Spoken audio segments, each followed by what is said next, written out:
Palantir is one of the best performing stocks of 2023 with a return of more than 200%, and professional investors now label the company as the Messi of AI.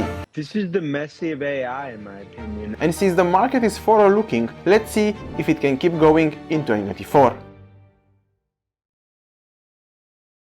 At the beginning of 2023, Palantir was trading around $6.5 per share. The growth was slowing and the market had low expectations going forward. PLTR.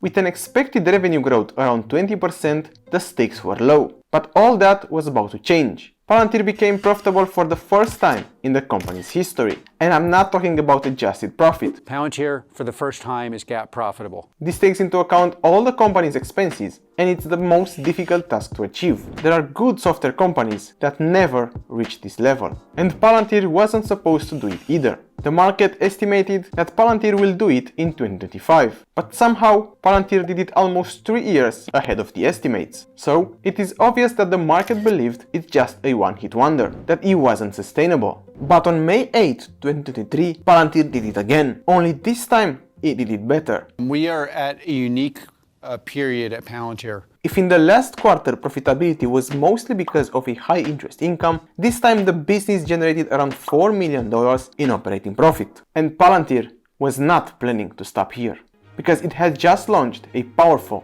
game-changing product, its artificial intelligence platform, or AIP. On April 7, 2023, Palantir would make a move that would change its business completely.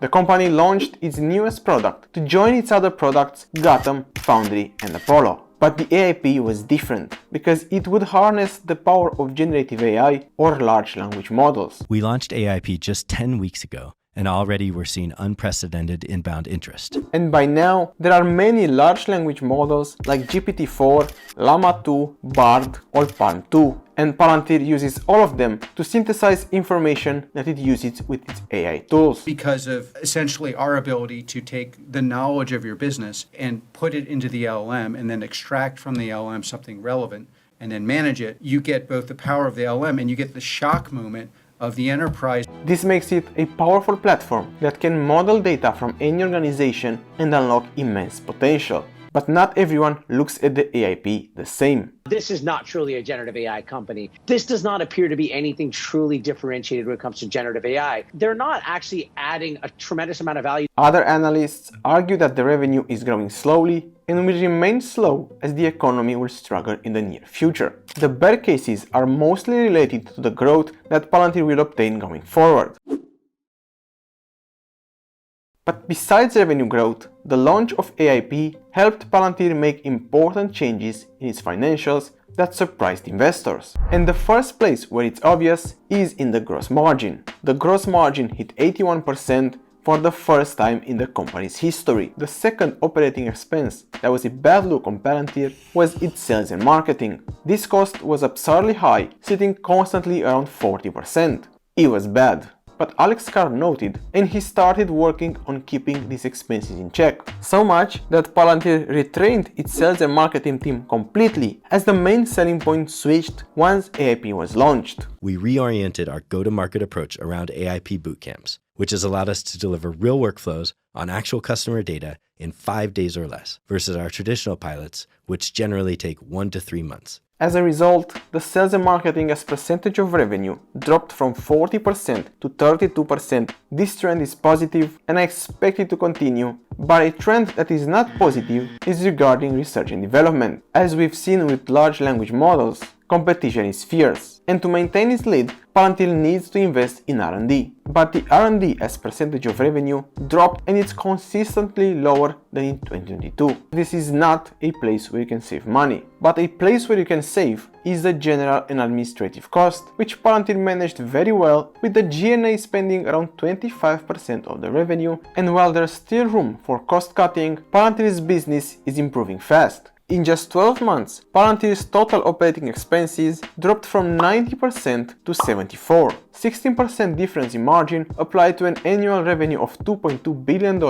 equals $350 million that Palantir will save annually. But there is still one massive red flag, which made even the most vocal bulls worried, and that's the stock-based compensation. It has consistently been one of the highest in the software space, as investors remain worried their ownership might be diluted. But luckily, Palantir found a solution. As we think about equity compensation and aligning it to shareholder value, we are in the process of linking future employee equity compensation to the success of AIP. This is a good long-term fix that made a lot of shareholders happy.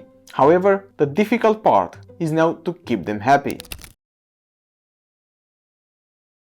Following these improvements, the stock returned more than 200%. This is not common. Stocks don't just raise 200% in a year. And to understand why, let's look at the valuation. You see, in the same period when the stock tripled, the revenue growth expectations for 2024 only grew 16%. So, where did this growth come from? Well, it came from multiple expansion. And it's obvious from the stock price divided by the next 12 months sales. This is the amount that we pay from $1 of revenue brought in by Palantir in the next year.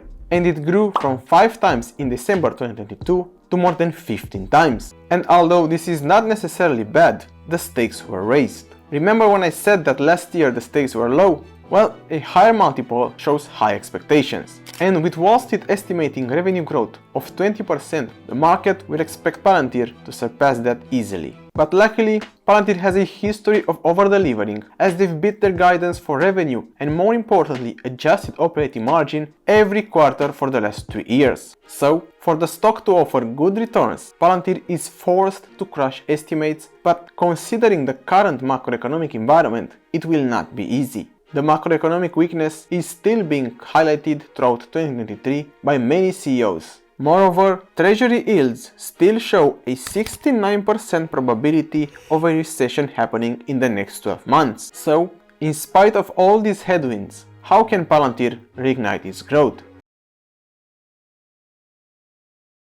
Palantir made 2 important promises. We are increasing investments and resources dedicated to our new product, AIP. Management made it clear that the AIP will be at the center of Palantir's growth. I think there's a golden path right now for them to monetize what we view as potentially $1 trillion market opportunity. But what's more important than fast growth is how Palantir will achieve it. Because any software company can grow by burning insane amounts of cash. So, will Palantir go that route? Well, the answer lies in the second promise, and I believe that's the reason why the market reacted so well to the last earnings report. In November, Palantir raised their guidance for 2024 revenue by $5 million and for the operating profit by $35 million. This is huge because Palantir tells us they'll remain GAAP profitable and the growth will come in a cost-efficient manner. This is what the market wants to see. Responsible investments that will yield profits in the future. And the reason why Palantir has such high hopes is because we are at the start of a massive change that will shake the business world forever. When looking at big data, things look interesting.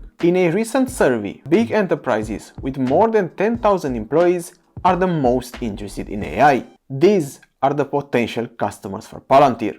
And what is truly an immense opportunity for Palantir is that in North America, less than 50% of respondents use AI or machine learning. 62% of Palantir's revenue comes from the US. Palantir knows the US market well, and when these 40% of companies will finally decide to try AI, Palantir will be a good option. And lastly, the most important untapped market is the one for generative AI. And guess what? The US is lagging again. Less than 30% of companies are experimenting with generative AI. And if hopefully I didn't put you to sleep with these graphs, what I'm trying to prove is that the market is still in its infancy. There's a huge untapped potential in selling AI-based analytical tools to big enterprises. Palantir has been named one of the 4 AI leaders by the same study, with incredible scores in analytical functions and usability. To sum up, Palantir has come a long way in the last 12 months. The stock fully reflects that, and the high valuation now forces Palantir to crush these growth estimates. If you want to see more analysis like this one, please hit the like button and subscribe.